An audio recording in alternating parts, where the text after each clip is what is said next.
আজকে আমি দেখাবো অনেক কম তেল মশলায় সুস্বাদু একটি মোরগ রান্নার রেসিপি। সম্পূর্ণ দেশি মোরগ রান্নার রেসিপিটি আমি আজকে দেখাবো অতি সহজ উপায়ে এবং ভীষণ সুস্বাদু।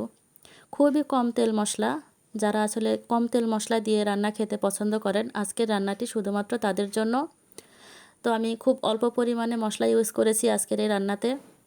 তো আমি কিভাবে আজকে রান্না করেছি এটি দেখতে চাইলে আমার সম্পূর্ণ ভিডিওটি দেখতে হবে। তো চলুন দেখে নেওয়া যাক। প্রথমে আমি একটি হাঁড়ি নিয়েছি, এর মধ্যে আমি মাংসগুলো দিয়ে দিচ্ছি।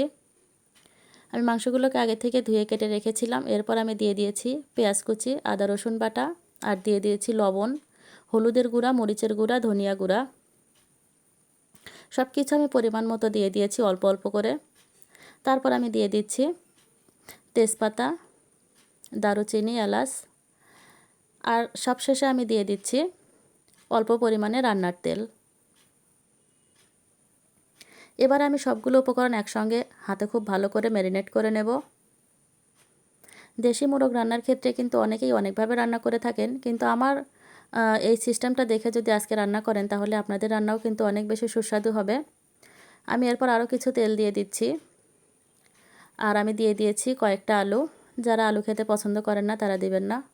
আমি আজকে এটা একটু ঝোল টাইপের করব, তাই আমি আলু দিয়ে দিয়েছি।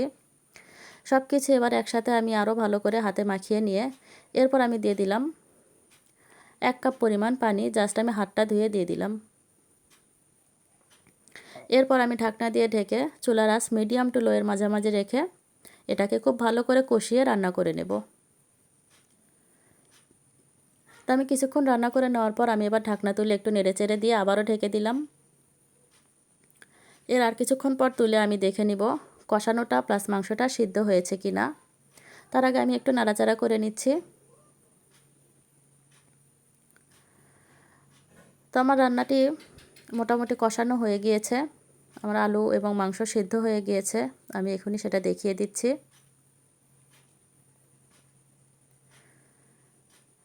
দেখুন কত সুন্দর আলু সিদ্ধ হয়েছে এবং দেখুন কত সুন্দর মাংসও সিদ্ধ হয়ে গিয়েছে। যারা রান্নায় কিন্তু একেবারে নতুন, আমার ভিডিওটি দেখলে তাদের অনেক উপকার হবে। আমি খুবই সহজ নিয়মে রান্না করে দেখাই। তো আমার রান্নাটি, আমার রেসিপিটি যদি আপনাদের ভালো লাগে তাহলে প্লিজ আমার চ্যানেলটি সাবস্ক্রাইব করবেন। আর যারা আমার চ্যানেলটি আগে থেকেই সাবস্ক্রাইব করে রেখেছেন তাদেরকে অসংখ্য অসংখ্য ধন্যবাদ। এরপর আমি দিয়ে দিয়েছি যে পরিমাণে আমি তরকারিতে ঝোল রাখবো সেই পরিমাণ পানি। আমি 2 কাপ পরিমাণ পানি দিয়ে দিয়েছি। এরপর রান্নায় বলক চলে আসার পর আমি দিয়ে দিয়েছি 2টা কাঁচামরিচ। এরপর রান্নাটা প্রায় হওয়ার মধ্যে, তো নামানোর আগে আমি এর মধ্যে কিছু গরম মশলার গুঁড়া আর জিরা গুঁড়া দিয়ে দিলাম। তো এটা দিয়ে আমি একটু ভালো করে ঝোলের সঙ্গে মিশিয়ে দিয়েছি। এরপর আমি ঢাকনা দিয়ে আর 2 মিনিট রান্না করে নেব। তো আমার রান্নাটা কিন্তু একদম কমপ্লিট হয়ে গিয়েছে, সুন্দর একটা ফ্লেভারও ছড়িয়ে গেছে। তো এইভাবে একবার হলেও রান্না করে দেখবেন, আসলে অতি অল্প সময়ে কম তেল মশলায় কত মজাদার রান্না করা যায়। তো এবার আমি বেড়ে নিচ্ছি। তো সম্পূর্ণ রান্নাটি আমার হয়ে গিয়েছে। দেখুন অনেক সুন্দর কালার এসেছে। আসলে ফোন ক্যামেরায় কতটা বোঝা যাচ্ছে আমি জানি না, কিন্তু অনেক সুন্দর কালার এসেছে এবং খেতে অনেক বেশি সুস্বাদু হয়েছে। তো দেশি মোরগের পাতলা ঝোল যারা পছন্দ করেন তারা আমার মতো এরকম একবার রান্না করে খেয়ে দেখবেন। আশা করছি সকলেরই ভালো লাগবে।